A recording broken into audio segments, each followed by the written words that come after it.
Bismillahirrahmanirrahim. Assalamualaikum warahmatullahi wabarakatuh. Oke,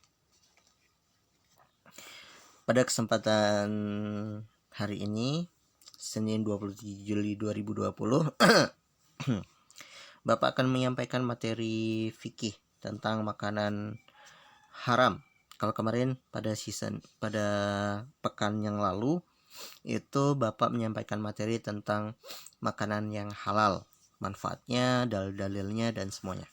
Nah, sekarang kita akan coba sampaikan materi tentang makanan yang haram.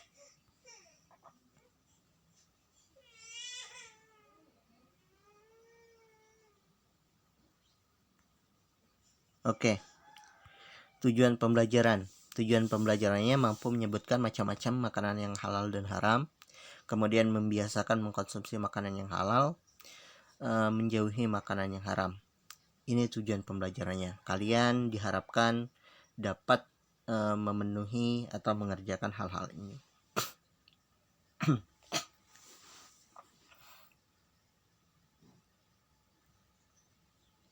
Nah, sekarang kita masuk pada makanan yang haram.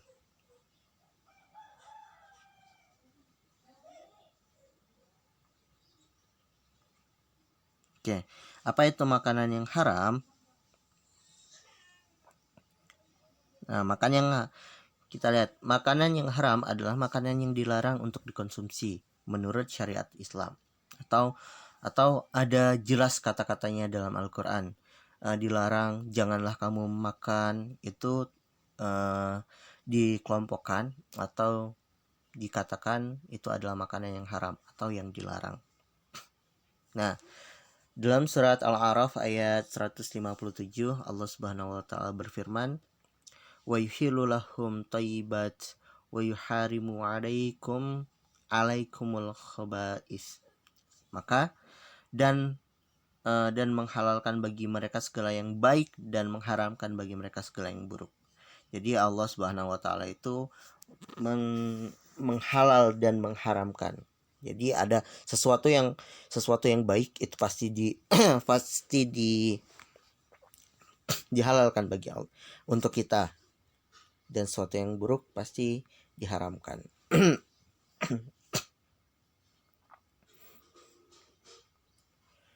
Nah, macam-macam makanan yang haram. Nah, makanan yang haram ini dibagi menjadi dua. Ada haram aini namanya, ada haram sababi. Jadi ada aini, ada sababi. Ada aini, ada sababi. Apa itu aini, apa itu sababi? Nah, makanan haram aini adalah hukum asal dari makanan itu haram. Memang sudah haram.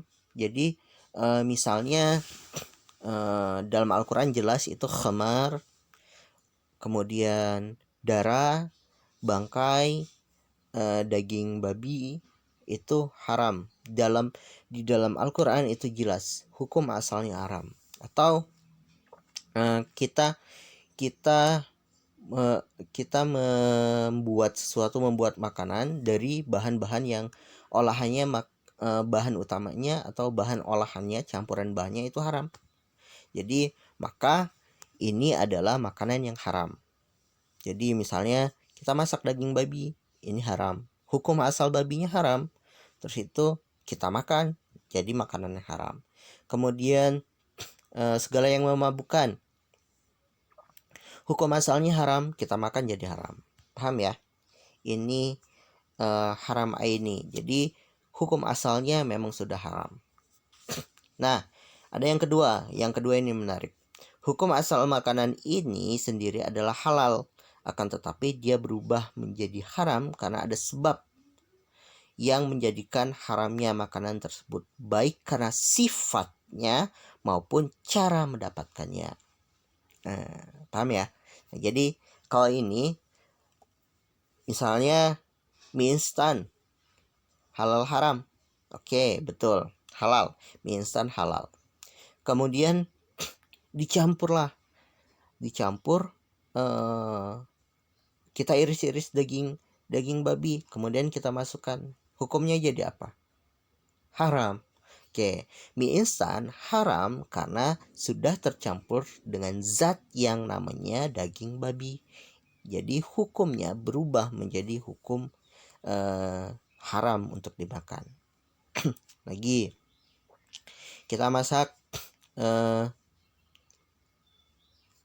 kambing nih, daging kambing kita tongseng kambing misalnya.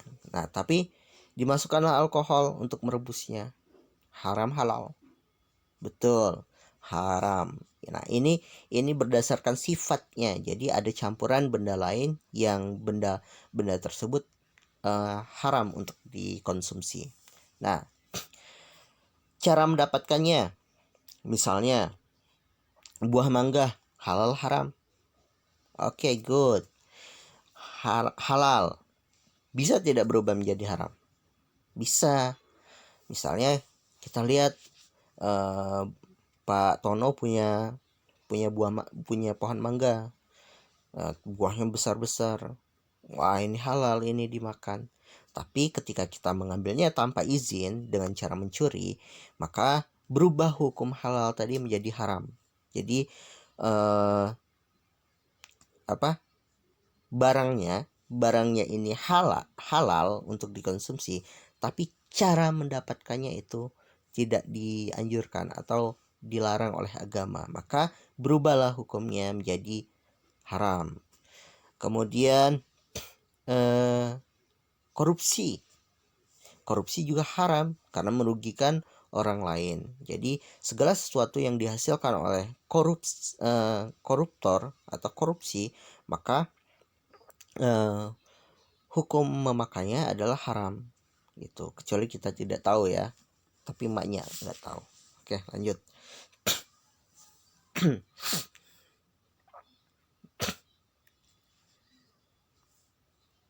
Oke, ciri-ciri makanan yang haram. Yang pertama, ciri-cirinya membahayakan. Segala sesuatu yang membahayakan tubuh kita, baik jasmani dan rohani, itu hukumnya haram. Kemudian kedua, melemahkan dan merusak akal. Yang ketiga, mendatangkan kerusakan terhadap manusia, baik jiwa maupun raga. 4, memabukkan. 5, menjijikan. Nah, ini adalah ciri-ciri makanan yang haram untuk dimakan. Kalau makanan itu membahayakan, stop, dia termasuk haram. Kalau melemahkan, biar itu haram. Oke. Dan memabukkan, menjijikan. Ini adalah ciri-cirinya ya. Ada 5, diingat-ingat.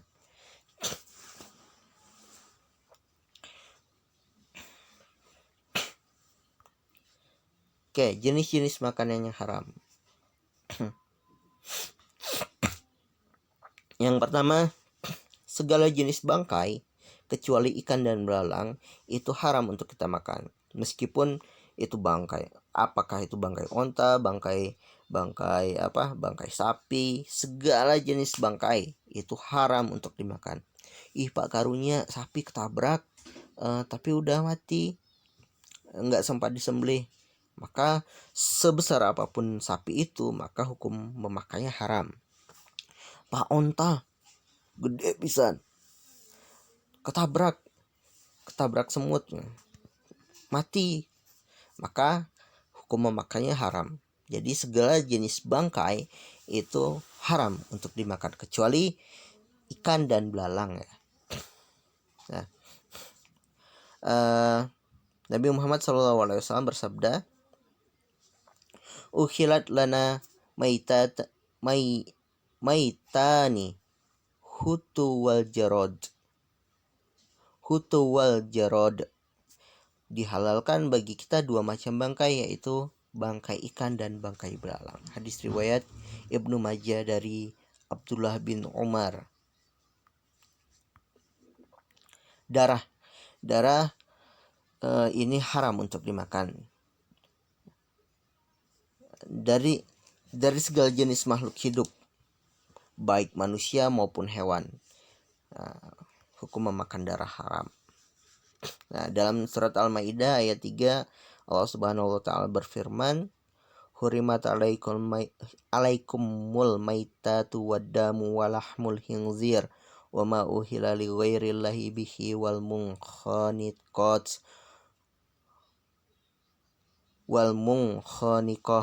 wal mauquzatu wal mutaradiyatu wa nadhihatu wa ma akala sabu'un illa ma zakaitum wa ma zubiha alaikum ala nusubi wa an tastaqsimu bil azlam." Diharamkan bagi memakan bangkai, darah, daging babi, daging hewan yang disembelih atas nama selain Allah, yang tercekik, yang terpukul, yang jatuh, yang ditanduk, yang diterkam binatang buas, kecuali yang sempat kamu menyembelihnya. Dan diharamkan bagimu yang disembelih untuk berhala, dan diharamkan juga bagimu mengundi nasib dengan anak panah. Oke, kita fokus ke sini ya. Yang diharamkan bangkai, darah, daging babi, itu semuanya haram. Yang disembelih atas nama selain Allah, kita nyembelih tapi bukan untuk Allah, tidak menyebut nama Allah, itu haram. Yang tercekik ini berarti sengaja dicekik, itu haram. Yang dipukul, dibunuh dengan cara dipukul, ini juga haram meskipun halal. Misalnya daging apa? Misalnya kambing dibunuh dengan cara dipukul kemudian mati, kambingnya halal kemudian caranya haram, makanya juga haram. Yang terjatuh, yang jatuh, yang ditanduk, yang diterkam binatang buas kecuali sempat kamu sembelih, ini ya. Nah, boleh semuanya ini tertanduk, terpukul, tapi dia masih punya nyawanya kemudian kita sembelih, halal jadinya. Tapi kalau misalnya dia sudah jadi bangkai berarti haram. Oke, next. Jelas ya. Makanan yang buruk, menjijikan atau najis. Nah, makanan-makanan ini haram untuk dimakan. Ini hadisnya. Ini ayatnya. Wa yuharimu 'alaikumul khaba'is. Dan diharamkan bagimu itu sesuatu yang menjijikan atau sesuatu yang buruk. Al-A'raf ayat 157. Makanan yang memabukkan.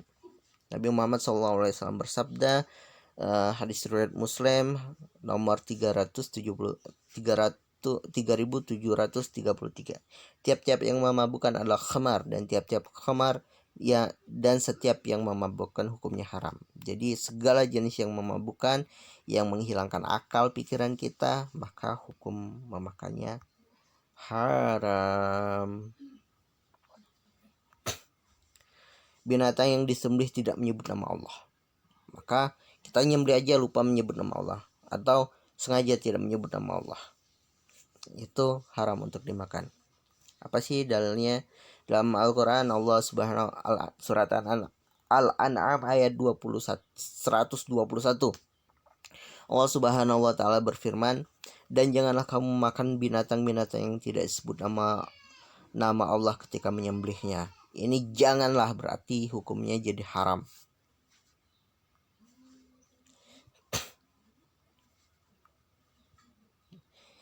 Benda yang membahayakan. Jadi segala jenis benda yang membahayakan itu haram untuk dimakan. Wala tulqu bi aidikum ila tahlukah. Dan janganlah kamu menjatuhkan dirimu sendiri ke dalam kebinasaan. Nah, ini adalah kata-kata wala, la di sini adalah pengharaman atau pelarangan. Allah sangat-sangat melarang diri kita untuk menjatuhkan diri kita sendiri kepada kebinasaan atau yang membahayakan diri kita. Sengaja kebut-kebutan, bahaya kan? Nah, itu dilarang atau haram bagi kita. Atau makan sesuatu yang membahayakan, misalnya makan bahan kimia, minum bensin, naon ya, minum cair ya. minum bensin, kemudian makan paku, makan beling. Apa itu? Emangnya perut kita didesain untuk makan sesuatu yang sesuatu yang membahayakan. Makan paku, makan masangu ya. Oke, lanjut. Hikmah menjauh. Nah, itu adalah jenis-jenis makanan yang haram. Jadi ada 6 segala jenis makanan yang haram. Nah, hikmah menjauhi makanan yang haram. Yang pertama, minuman yang memabukkan diharamkan karena di dalamnya mengandung zat etanol dan metanol yang bersifat racun sehingga membahayakan kesehatan manusia, terutama merusak jaringan otak dan saraf. Kemudian yang kedua, diharamkan daging babi karena di dalamnya mengandung cacing pita yang dapat tumbuh dan dalam lambung manusia dan akan merusak alat pencernaan. Yang ketiga, diharamkan bangkai karena bangkai tersebut kemungkinan mengandung mikroba atau bakteri yang akan meracuni dan merusak tubuh manusia. Dan yang terakhir, makanan yang menjijikan atau kotor diharamkan karena makanan tersebut dapat mengotori tubuh kita dan akan menjadi racun dalam tubuh yang akan mengganggu pertumbuhan jasmani dan rohani. Jadi segala sesuatu yang diharamkan oleh Allah Subhanahu wa taala itu pasti memiliki alasan sendiri. Ya. Seperti yang tadi etanol, terus-terusan kita orang itu minum alkohol, maka otak dan sarafnya akan rusak. Nggak keren atau baru minum alkohol yang cuma 5%. Kalau mau minum alkohol mah yang 70% itu yang di rumah sakit. Nah, itu baru keren minum. Jangan dicampur tapi minum aja itu. Atau bensin tuh, zat etanolnya itu banyak tuh bensin. Nah, itu lebih keren daripada minum alkohol. Ngapain? Belinya mahal kan? Oke.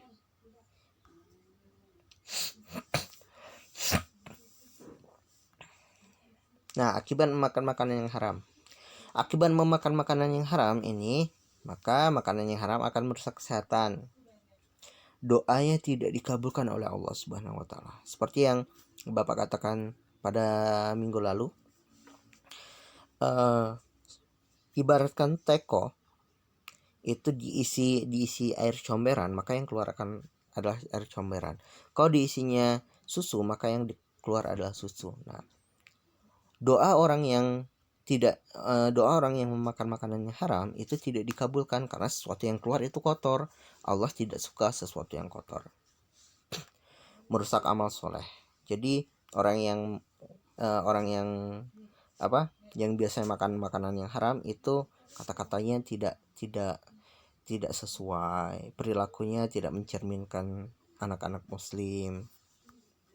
Kemudian merasa hina dan rendah. Nah, kita ngambil nih, kita mencuri, kita korupsi sama mencuri sama-sama maling ya. Kita maling nih.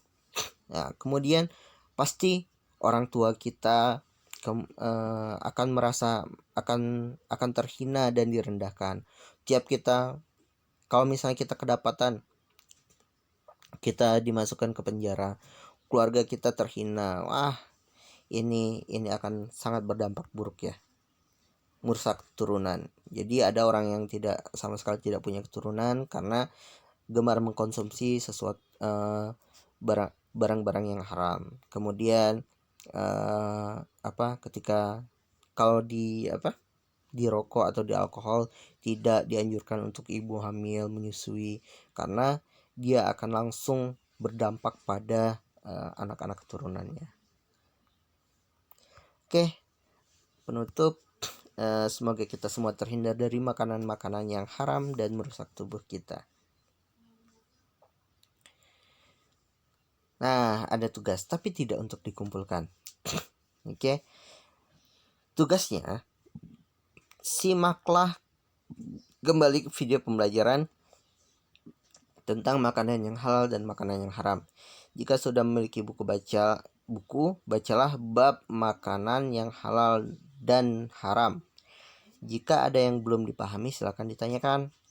Pekan depan tanggal 4 Agustus itu akan ada ulangan harian bab makanan halal dan haram menggunakan Google Form. Untuk latihan menggunakan Google Form silahkan klik link yang akan Bapak bagikan di grup. Yang mengisi akan dihitung kehadiran. Tugas kehadirannya, ingat tugas kehadirannya adalah mengisi link Google Form yang Bapak berikan nanti di grup ya. Nanti Bapak akan berikan tata cara pengisiannya atau simulasi pengisiannya. Kita akan belajar dulu nanti sebelum hari Senin. Oke, terima kasih. Sekian dari Bapak. Billahi taufiq wal hidayah. Wassalamualaikum warahmatullahi wabarakatuh.